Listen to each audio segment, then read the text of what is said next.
Nakatanggap si Funamushi ng balita na sira na ang mga tulay sa dadaanan nila, kaya napaisip siya kung nalaman na ba ng Kurogakure ang plano nila. Sina Denki at Iwabi ay nagmasid mula sa malayo at nakita nilang may ipinadalang grupo ang Fanato sa gubat para magmanman. Agad silang tumakbo pabalik para balhan ang baryo. Napansin ni Boruto kung gaano kasahan ang mga swordsmen at sinabi ni Kagura na siya ang nagturo sa kanila ng pagtitiwala. Masigla si Hibichigo sa ideyang mapipigilan nila si Funamushi. Pero tinanong siya ni Bontan tungkol sa tangkang pagpatay niya kay Kagura. Umamin si Hibichigo na wala na siyang pag-asang mapawalang sala kahit mabuhay pa sila at ayaw na niyang masayang ang isa pang tsansa. Ito rin ang dahilan kung bakit hindi sila sumama sa pagtakas ni Shizuma noon. Naniniwala si Hibichigo na kung makatakas sila, maaari silang bumalik kay Shizuma. Pinagsabihan siya ni Bontan na wala talaga siyang alam tungkol kay Shizuma at huwag magtiwala sa maling tao tulad ng dati. Ibinunyag ni Bontan na siya ang kasama ni Shizuma sa plano ng pagtakas at sinabi sa kanya ni Shizuma na iiwan niya sina Hibichigo at Kyoho at gagamitin sina Hasaku at Ichirota bilang pang-alay. Nang mangyari ang plano, nalasan ang pagkain sa kulungan at naapektuhan si Bontan.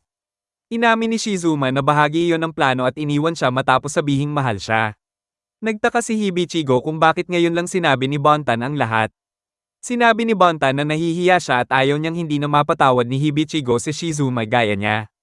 Plano ni Bontan na hanapin at patayin si Shizuma kapag nakalaya siya, pero ayaw niyang idamay ang iba.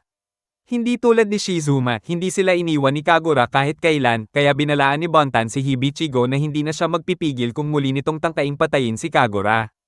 Ayaw ni Hibichigo na mamatay ng walang saysay. Dumating sina Denki at Iwabi dala ang balita tungkol sa grupong nagmamanman na maaaring makasira sa plano nilang idaan ng Fanato sa bangin. Kailangan nilang lokohin ang grupo at ipakitang walang laban ng baryo, kaya kailangang ilikas ang maraming taga-baryo. Dahil sa init, tinanggal ni Koaki ang kanyang headband at kinuha ito ng isang bata para gawing laruan. Tinanggal ni Kagura ang sumpang marka sa mga swordsmen at ipinaliwanag na kung namatay siya sa laban, mamamatay din sana sila dahil doon. Sinabi ng isang bata na ang iba ay pumunta sa bundok at may isa sa kanila na may suot na headband ni Koaki. Gusto itong bawiin ni Koaki at sumama si Kagura dahil kabisado niya ang lugar. Isinama rin nila sina Boruto at Mitsuki. Nakarating sila sa oras at nakapagtago bago dumating ang mga Fanato na nagmamanman. Dumating ang mga ito sa baryo, inangkin ang lugar at nagtanong tungkol sa mga tulay at harang. Napansin ni Metal Lee na nawawala si Hibichigo. Umiyak ang isang sanggol at muntik nang mapansin ng Fanato. Pero tinakpan ni Iwabi ang bahay gamit ang earth release. Sinabi ng pinuno ng baryo na mga pusa lang iyon na humahabol sa isda. Nakita ni Metal si Hibichigo na puno ng lungkot at takot sa laban at inamin nitong wala na ang sumpang marka niya. Tinanong ni Metal kung iiwan niya sina Bontan at Kyoho pero sinabi niyang hindi niya sila kaibigan at pinatulog niya si Metal sa isang suntok. Hindi niya kayang patayin si Metal pero iniisip niyang mamamatay din ito sa laban sa Fanato.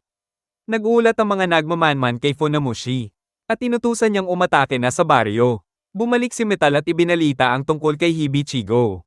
Kahit may alinlangan si Sarada, pinayagan ni Kagura sina Kyoho at Bontan na sundan si Hibichigo. Pag-alis niya sa baryo, paulit-ulit na sinasabi ni Hibichigo sa sarili niya na iyon lang ang paraan para mabuhay siya at hindi siya nagkamali. Narinig niya sina Bontan at Kyoho na tinatawag siya dahil alam nila ang dinaanan niya. Naiinis si Bontan sa timing ng pag-alis niya habang alam ni Kyoho na pakiramdam ni Hibichigo ay mag-isa siya dahil hindi sila sumama. Sa bangin, napag-usapan ng grupo ni Kagura ang pagkawala ng mga swordsmen. Nang matapos ang mga patibong, pinabalik ni Kagura ang Team 5 para bantayan ang baryo. Habang siya at ang Team 7 ang haharap sa Fanato sa bangin. Nalungkot si Metal Lee sa pagtataksil ni Hibichigo. May isang Fanato na nakakita sa kanila. Sa pagtakbo, napunit ang damit ni Hibichigo sa sanga. Habang tinatahi niya ito, natusok ang daliri niya ng karayom. Narinig niya ang usapan ng mga Fanato na nalaman na nila ang bitag ni Kagura at may plano si Funamushi para kontrahin ito. Nagulo ang isip ni Hibichigo kung tutuloy pa siya sa paglayo o babalik para balaan sila kahit delikado. Dumating ang puwersa ng Fanato sa bangin pero napaaga ang pag-andar ng mga patibong dahil sa mga scout kaya nasayang ang mga iyon. Inatake ng Fanato sina Kagura at ang Team 7. Nakatanggap ng ulat si Funamushi at inutusan ng kanyang mga tauhan na sumulong habang abala ang kalaban. Dumating si Hibichigo sa tamang oras at sinagip si Kagura mula sa isang atake. Nauna na niyang nabalon sina Bontan at Kyoho at sabay-sabay silang dumating. Napagdesisyonan ni Kagura na talunin si Funamushi at umatras habang naguguluhan pa ang Fan Ato. Nainip si Funamushi sa bagal ng usad ng kanyang hukbo kaya siya na mismo ang sumali sa laban. Natuwa siya nang makita si Kagura dahil gusto niyang gumanti sa pagkatalo ni Siren. Inatake niya sila gamit ang malakas na water release at gumawa ng higanteng aipo-ipong tubig na kontrolado niya. Napigilan ang atake dahil sa pagguho ng lupa na ginawa ng Team 5 na nabalon ng ahas na ipinadala ni Mitsuki. Nahihiya si Hibichigo nang matuwa si Metal sa pagbabalik niya. Dahil sarado na ang daanan sa bangin, napilitan silang harapin ang Fan Ato sa baryo. May Fan Ato na nagbabala kay Funamushi na huwag nang ituloy ang habulan dahil may lamang ang baryo sa depensa, pero gusto talaga ni Funamushi na gumanti para kay Siren. Sa baryo, tinatakan ng grupo ni Kagura ang lahat ng tubig para hindi magamit ni Funamushi ang kanyang jutsu. Sina Iwana at Yamame ay tumulong sa paglikas ng mga tao. Dumating ang Fan Ato at umatake sa baryo. Sina Bontan at Sarada ay umatake gamit ang lightning release. Gumawa si Iwabi ng mga pader ng lupa para hampasin ni Kyoho ang mga Fan Ato. Gumawa si Hibichigo ng mga kawad na tuntungan para makapwesto si Metal sa taas at umatake. Nadismaya si Funamushi sa kahinaan ng kanyang mga tauhan kaya sinipsip niya ang tubig sa dugo ng dalawa sa kanila para palakasin ang kanyang jutsu, teknik na natutunan niya kay Araumi. Para sa kanya, sulit iyon para makaganti kay Siren na sinasabi niyang hindi na muling tatayo. Ikinulong ng ibang Fan Ato sina Kyoho, Metal, at Iwabi gamit ang tubig at inilagay sila sa daanan ng atake ni Funamushi na sumire sa ilang bahagi ng baryo. Pinadaloy ni Kagura ang chakra niya sa Hiramikari at pinalaki ito para hiwain ang dambuhalang atake. Sa huling sandali, humiwalay si Funamushi sa kanyang jutsu at hinawakan ang nanghihinang si Kagura bilang bihag, pinababa ang sandata ng lahat. Kahit ganoon, sinaksak pa rin niya si Kagura sa dibdib gamit ang matulis na tubig. Sinaksak ni Funamushi si Kagura para maramdaman nito ang sakit na naramdaman niya nang masugatan si Siren. Sumugod ang Team 7 at ang mga swordsmen pero gumanti si Funamushi gamit ang water release. Galit na galit si Boruto kaya nag-activate ang kama niya at tinamaan si Funamushi ng malakas na Rasengan. Pagkatapos noon, bumalik siya para tingnan si Kagura kasama ang iba. Inutusan ni Gokai ang mga Fan Ato na umatras. Sugatan na si Funamushi at hindi na kayang lumaban kahit gusto pa niyang gumanti para kay Siren. Isinara ni Hibichigo ang sugat ni Kagura habang sina Sarada at Iwabi ay sinubukang pagalingin siya.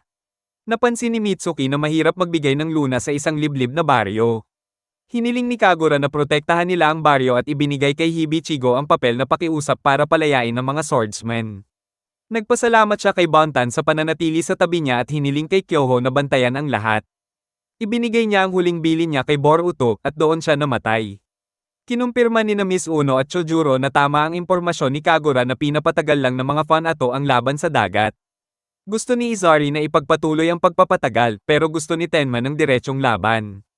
Inamin ni Tenma na hindi siya kasing talino ni Izari at gusto lang niyang makilala ni Araumi dahil sa lakas niya. Naalala niya kung paano siya inampon ni Araumi matapos siyang iwan ng tunay niyang mga magulang at pangarap niyang maging malakas tulad nito. Nakatanggap sila ng balita mula sa grupo ni Funamushi na nasugatan si Siren habang sinusubukang kunin si Ikada. Gusto pa ring lumaban ni Tenma. Pero sinabi ni Izari na kailangan nilang baguhin ang plano. Inilibing si Kagura sa ilalim ng puno sa baryo. Kinagabihan, gusto ni Boruto at Koaki na gumanti agad pero sinabi ni Sarada na kailangan muna ng maayos na plano. Sinabi ni Bonta na malayo na ang narating nila dahil sinunod nila si Kagura kaya kailangan na nilang pumili ng bagong leader. Nagkasundo silang si Sarada ang Ma'am Uno. Naalala ni Boruto ang mga pinagdaanan nila ni Kagura. Tinanong ng Team 7 si Boruto tungkol sa biglang pag-activate ng kama niya.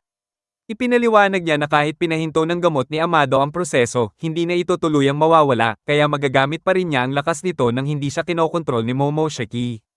Ipinaalam ni Jibiki kay Izari na wala na ang bangka ni Tenma. Sinubukan ni Tenma na palihim na pumasok sa mga barko ng Kuregakure kasama ang grupo niya.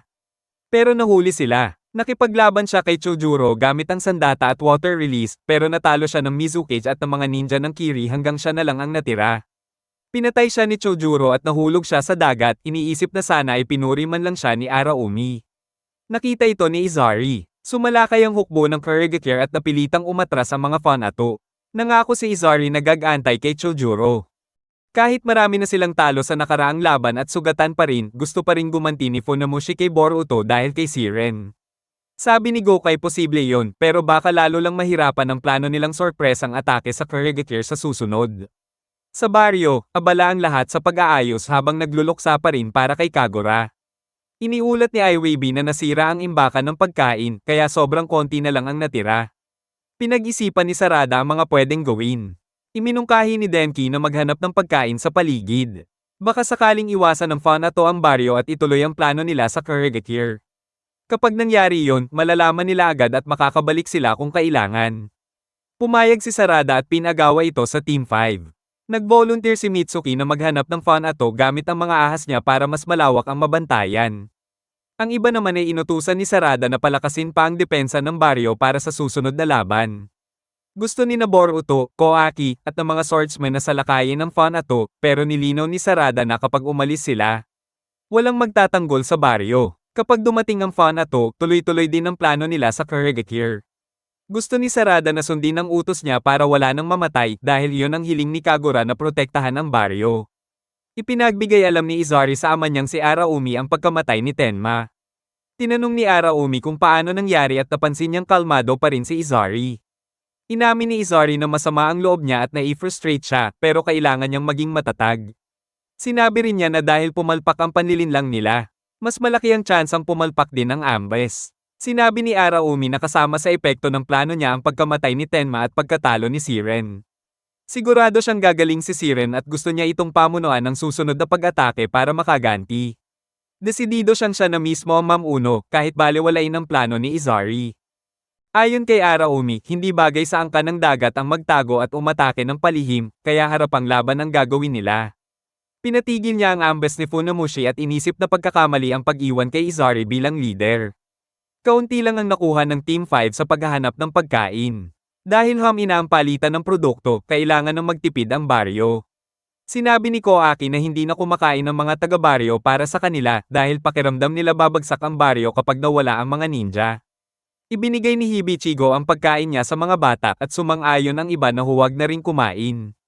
Sinundan siya ni Metal Lee at doon niya ikinwento na wala siyang pamilya at lumaki lang siya sa tambakan ng basura. Naging ninja siya matapos niyang patayin ang isang nawawalang ninja na gustong pumatay sa kanya. Pinuri siya ng mga humahabol sa ninja dahil magaling siyang pumatay at iyon ang unang beses na may pumuri sa kanya. Sinabi ni Metal na hindi lang iyon ang kaya niya lalo na sa galing niya sa pananahi. Nagdesisyon si Sarada na manatili muna at magtanggol. Iniulat ni Mitsuki na wala pa ring nakikitang Fanato at nasabi niyang sana makita ni Kagura kung gaano na nagbago ang mga swordsmen. Sinabi ng mga bata kay Koaki na may mga punong may prutas sa likod ng bundok. Gusto sanang sumama ni Koaki pero sinabi ni Iwebe na siya at si Denki na lang ang pupunta dahil mas kailangan si Koaki sa baryo kung sakaling umatake ang Fanato. Ginabayan ng mga bata sina Denki at Iwebe sa gubat. Sa puntod ni Kagura, muling pinagtibay ni Boruto at Koaki ang pangako nilang pababagsakin si Funamushi. Nakahanap sina Denki at Iwebe ng mga punong may prutas pero bigla silang napaligiran ng mga Fanato na naghahanap din ng pagkain. Samantala, ipinaabot ni Gokai kay Funamushi ang utos ni Araumi na itigil ang ambas at sinabing walang pagbabago sa kalagayan ni Siren. Galit na galit si Funamushi at nagpasya pa ring ituloy ang plano niya para makaganti kay Boruto.